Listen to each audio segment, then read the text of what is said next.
ನಮಸ್ಕಾರ ವಿದ್ಯಾರ್ಥಿಗಳೇ, ಇವತ್ತೇನು ಈಗ ನೋಡ್ತಿದ್ದೀರಾ ಅಂತಂದ್ರೆ air force exam set 3 only English ಮಾತ್ರ.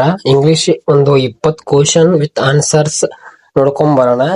ನಾನು ಆಲ್ರೆಡಿ ಏನ್ ವಿಡಿಯೋ ಮಾಡಿ ಹಾಕಿದ್ದೀನಿ ನೋಡಿ, ಅದರಲ್ಲಿ ಇಂಗ್ಲಿಷ್ ಅಷ್ಟೇ ಮಾಡಿ ಹಾಕಿದ್ದೀನಿ.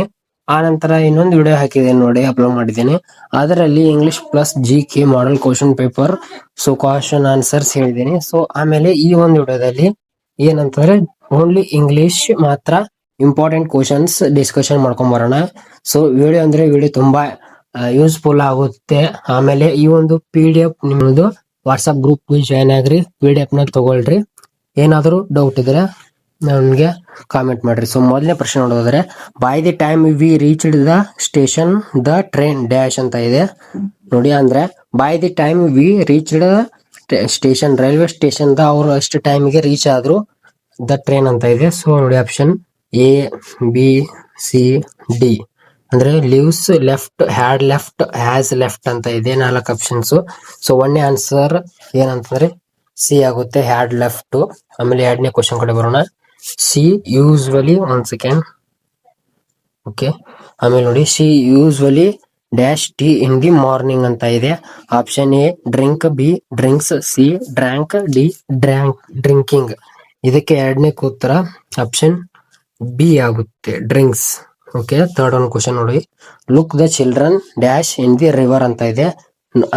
ಅಂದ್ರೆ ನೋಡಿ ಮಕ್ಕಳು ರಿವರ್ ಹತ್ರ ಇದ್ದಾರೆ ಅಂತ ಇದೆ. ರಿವರ್ ಹತ್ರ ಏನ್ ಮಾಡ್ತಿದ್ದಾರೆ ಅಂತ ಇದೆ. ಸೊ ನೋಡಿ ಆಪ್ಷನ್ A ಸ್ವಿಮ್ ಇದೆ, ಸ್ವಾಮ್ ಇದೆ, ಆರ್ ಸ್ವಿಮ್ಮಿಂಗ್ ಇದೆ, ಹ್ಯಾವ್ ಸ್ವಾಮ್ ಇದೆ. ಇದಕ್ಕೆ ಉತ್ತರ ನೋಡೋದಾದ್ರೆ ಆಪ್ಷನ್ C ಆಗುತ್ತೆ, ಆರ್ ಸ್ವಿಮ್ಮಿಂಗ್. ಅವರು ಈಜ್ತಾ ಇದ್ದಾರೆ. ಓಕೆನಾ. ಆರ್ಟಿಕಲ್ 4ನೇ ಕ್ವಶನ್ ನೋಡಿ, I saw dash elephant in the zoo ಅಂದ್ರೆ ನಾನು ಒಂದು ಆನೆನ ಝೂ ಅಲ್ಲಿ ನೋಡಿದೆ. ಇದಕ್ಕೆ ಆರ್ಟಿಕಲ್ ಹಚ್ಚಬೇಕು, a and the. No article ಅಂದ್ರೆ ಈ 3 ಆರ್ಟಿಕಲ್ ಬರೋದು. ಒಂದು ಆಪ್ಷನ್ B ಆಗುತ್ತೆ, ಆನ್ ಆರ್ಟಿಕಲ್ ಕೂಡ ಆಗುತ್ತೆ. 5ನೇ ಪ್ರಶ್ನೆ ಕಡೆ ಬರೋಣ. He bought dash umbrella yesterday ಅಂದ್ರೆ ಅವನು ನಿನ್ನೆ ಒಂದು ಅಂಬ್ರೆಲಾ ಪರ್ಚೇಸ್ ಮಾಡಿದ್ದಾನೆ. ಆರ್ಟಿಕಲ್ ಎ ಅಂಡ್ ದ, ಆಮೇಲೆ ನೋ ಆರ್ಟಿಕಲ್ ಇದೆ. ಇದಕ್ಕೆ ಉತ್ತರ ಆಪ್ಷನ್ B ಆಗುತ್ತೆ, ಆನ್ ಆರ್ಟಿಕಲ್. ಪ್ರಿಪೋಸಿಷನ್ ಇದೆ. ನೆಕ್ಸ್ಟ್ 6ನೇ question, he is good dash mathematics ಅಂತಂದ್ರೆ ಅವನು ಒಳ್ಳೆ ಮ್ಯಾಥಮೆಟಿಕ್ಸ್ ಅಂತಂದ್ರೆ ಮ್ಯಾಥಮೆಟಿಕ್ಸ್ ಅಲ್ಲಿ ಒಳ್ಳೆ ವಿದ್ಯಾರ್ಥಿ ಅಂತ ತಿಳ್ಕೊಬಹುದು. ಆಪ್ಷನ್ ನೋಡೋದಾದ್ರೆ ಇನ್, ಆಟ್, ಆನ್, ಫಾರ್ ಇದೆ. ಇದಕ್ಕೆ ಉತ್ತರ ಆಪ್ಷನ್ B ಆಗುತ್ತೆ, ಯಾಟ್. ನೋಡಿ 7ನೇ question, she is suffering dash fever ಅಂತ ಇದೆ. ಅವಳು ಯಾವ ರೋಗದಿಂದ ಬಳಲ್ತಿದ್ದಾಳೆ ಅಂತ ಇದೆ. ಅವಳು ಒಂದು ರೋಗದಿಂದ ಬಳಲ್ತಿದ್ದಾಳೆ. ಅದಕ್ಕೆ ನೋಡಿ ವಿತ್, ಫ್ರಾಮ್, ಬೈ, ಆಫ್. ಇದಕ್ಕೆ ಉತ್ತರ ಬಂದು ಆಪ್ಷನ್ B ಆಗುತ್ತೆ, C is suffering from favour. Favour ಇಂದ ಅವಳು ಬಳಲ್ತಾ ಇದ್ದಾಳೆ. ಓಕೆ.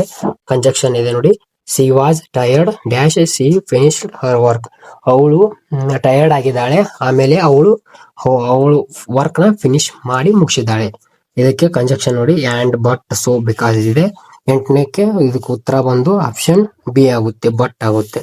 9ನೇ ಪ್ರಶ್ನೆ ಕಡೆ ಬರೋಣ. Dash he was ill, he attended the class. He was ill, he attended the class. ಇದಕ್ಕೆ ಉತ್ತರ ಆಪ್ಷನ್ B ಆಗುತ್ತೆ. 10ನೇ ಪ್ರಶ್ನೆ ಕಡೆ ಬಂದ್ರೆ ನೋಡಿ, ಒನ್ ವರ್ಡ್ಸ್ ಸಬ್ಸ್ಟಿಟ್ಯೂಷನ್ ಅಂತಿದೆ. ಸೊ ಅ ಪರ್ಸನ್ ಹೂ ಸ್ಪೀಕ್ಸ್ ಮೆನಿ ಲ್ಯಾಂಗ್ವೇಜ್, ಒಬ್ಬ ವ್ಯಕ್ತಿ ಜಾಸ್ತಿ ಭಾಷೆ ಮಾತಾಡ್ತಾನೆ. ಇದಕ್ಕೆ ಉತ್ತರ ಬಂದು ಆಪ್ಷನ್ B ಕೂಡ ಆಗುತ್ತೆ. ಆಪ್ಷನ್ 11ನೇ ಪ್ರಶ್ನೆ ಕಡೆ ಬಂದ್ರೆ, a person who looks at the positive side of everything. Option A, B, C, D ಇದೆ. ಇದಕ್ಕೆ ಉತ್ತರ ಆಪ್ಷನ್ ಖಂಡಿತ B ಆಗುತ್ತೆ. ಸೊ ನೋಡ್ಕೊಳ್ಳಿ. 12ನೇದು ಸಿನಾನಿಮ್ ಇದೆ. Difficult equal to easy, tough, smooth, soft ಅಂತ ಇದೆ. 12ನೇ ಪ್ರಶ್ನೆ. ಇದಕ್ಕೆ ಉತ್ತರ ಸಿನಾನಿಮ್ ಡಿಫಿಕಲ್ಟ್, ಟಫ್ ಆಗುತ್ತೆ. ನೋಡಿ, ಸೈಲೆಂಟ್ ಇದೆ. ಇದು synonym. Silent, icy, quiet, loud, angry ಇದೆ. ಇದಕ್ಕೆ ಉತ್ತರ ಆಪ್ಷನ್ B ಕ್ವೈಟ್ ಆಗುತ್ತೆ, ಸೈಲೆಂಟ್, ಕ್ವೈಟ್. ಆಂಟಾನಿಮ್ ಇದೆ. ವಿಕ್ಟರಿ ಅಂದ್ರೆ ಗೆಲುವು. Option A success, win, defeat, prize ಅಂತ ಇದೆ. ಇದಕ್ಕೆ ಉತ್ತರ ಬಂದು ಆಪ್ಷನ್ C ಡೆಫಿಟ್ ಅಂದ್ರೆ ವಿಕ್ಟರಿ ಅಂದ್ರೆ ಗೆಲುವು, ಡೆಫಿಟ್ ಅಂದ್ರೆ ಸೋಲು, ಗೆಲುವು, ಸೋಲು. ಆಮೇಲೆ ಆಕ್ಸೆಪ್ಟ್ ಇದೆ, ಆಕ್ಸೆಪ್ಟ್. 15ನೇ ಪ್ರಶ್ನೆ. ಇದಕ್ಕೆ ಟೇಕ್, ರಿಸೀವ್, ರಿಜೆಕ್ಟ್, ಅಲೋ ಅಂತ ಇದೆ. ಇದಕ್ಕೆ ಉತ್ತರ ಆಪ್ಷನ್ C ರಿಜೆಕ್ಟ್ ಆಗುತ್ತೆ. ಸ್ಪೆಲ್ಲಿಂಗ್ ನೋಡಿ, ಕರೆಕ್ಟ್ ಇದೆ ಸ್ಪೆಲ್ಲಿಂಗ್. ಅಂತಂದ್ರೆ ಸ್ಪೆಲ್ಲಿಂಗ್ಸ್ ಇರ್ತವೆ, ಅವು ಸ್ವಲ್ಪ ಮುಂದಗಡೆ ಮಾಡಿಕೊಟ್ಟಿರ್ತಾರೆ. ಅದರಲ್ಲಿ ನೀವು ಕರೆಕ್ಟ್ ಆದ ಸ್ಪೆಲ್ಲಿಂಗ್ ನ ಟಿಕ್ ಹಾಕಬೇಕು. 16ನೇ ಪ್ರಶ್ನೆಗೆ ಬರೋಣ, ಆಪ್ಷನ್ ಬಿ ಆಗುತ್ತೆ. 17ನೇ ಪ್ರಶ್ನೆ ಕಡೆ ಬಂದ್ರೆ ಚೂಸ್ ದ ಕರೆಕ್ಟ್ ಸ್ಪೆಲ್ಲಿಂಗ್ ಅಂತ ಇದೆ. ಇದಕ್ಕೆ ನೀವು ಕಾಮೆಂಟ್ ಬಾಕ್ಸ್ ಅಲ್ಲಿ ಉತ್ತರ ಗೊತ್ತಿದ್ರೆ ಕಾಮೆಂಟ್ ಮಾಡ್ರಿ, ನಾನು ನೋಡೋಣ. ಇದು ನಿಮ್ಗೆ ವರ್ಕ್ ಆಗಿರುತ್ತೆ. ಕ್ವಶನ್ ಮಾರ್ಕ್ ಅಂದ್ರೆ ನೀವೇ ಉತ್ತರ ಇದಕ್ಕೆ ಹೇಳಬೇಕು. 18ನೇ ಪ್ರಶ್ನೆ ಕಡೆ ಬರೋಣ. 18ನೇ ಪ್ರಶ್ನೆ ನೋಡೋದಾದ್ರೆ, someone has stoned my bag. Passive sentence ಅಲ್ಲಿ ಹೇಳ್ಬೇಕು. My bag was stoned, my bag has been stolen, my bag is stolen, my bag stole. ಇದಕ್ಕೆ ಉತ್ತರ ಬಂದು ಆಪ್ಷನ್ ಪಿ ಆಗುತ್ತೆ ಖಂಡಿತ. ಇನ್ನು 19ನೇ ಪ್ರಶ್ನೆ ಬರೋಣ. ನರೇಶನ್ ಅಂತ ಇದೆ. He said I will call you tomorrow ಅಂತ ಇದೆ. ಇದಕ್ಕೆ ಉತ್ತರ ಬಂದು 19ನೇದು option B. He said that would call me the next day. Okay, error decided ಅಂತ ಇದೆ. She is knowing the answer ಅಂತ ಇದೆ. She is knowing the answer, no error ಅಂತ ಇದೆ. ಎರರ್ ಕಂಡುಹಿಡಿಯಬೇಕು. ಇದಕ್ಕೆ ಉತ್ತರ ಆಪ್ಷನ್ ಬಿ ಆಗುತ್ತೆ. ಆಮೇಲೆ ನಾನು ಇಲ್ಲೊಂದು ವಾರ ಕೊಟ್ಟಿದ್ದೀನಿ ನೋಡಿ, ಅದ್ರ ಉತ್ತರ ಹೇಳ್ಬಿಡ್ತೀನಿ. Choose the correct spelling. 17ನೇ ಪ್ರಶ್ನೆ ಇದಕ್ಕೆ ಉತ್ತರ. ಓಕೆ, ಇದಕ್ಕೆ ಉತ್ತರ ಬಂದು ಆಪ್ಷನ್ ಡಿ ಆಗುತ್ತೆ. ಫ್ರವಿ. ಓಕೆ, ಈ ಒಂದು ವಿಡಿಯೋ ಇಲ್ಲಿಗೆ ಮುಗೀತು. ನಿಮ್ಗೆ ಏನಾದ್ರು PDF ಬೇಕಾದ್ರೆ ವಾಟ್ಸಪ್ ಅಲ್ಲಿ ನಾನು ಹಾಕಿರ್ತೀನಿ. ವಾಟ್ಸಪ್ ಗ್ರೂಪ್ ಜಾಯ್ನ್ ಆಗಿ, ಡಿಸ್ಕ್ರಿಪ್ಷನ್ ಲಿಂಕ್ ಇದೆ. ಆಮೇಲೆ ನಿಮ್ಗೆ ಇಂಪಾರ್ಟೆಂಟ್ ಕ್ವಶನ್ಸ್ ಕೂಡ ನಾನು ಮಾಡಿ ಹಾಕ್ತೀನಿ. ಇನ್ನು ಕೆಲವು ಜನಕ್ಕೆ ಏರ್ಪೋರ್ಟ್ಸ್ ನಾನ್ ಕಾಂಬಿನೆಂಟ್ ನಮ್ಗೆ ಅಡ್ಮಿಟ್ ಕಾರ್ಡ್ ಬಂದಿಲ್ಲ ಅಂತ ಹೇಳ್ತಿದ್ದಾರೆ.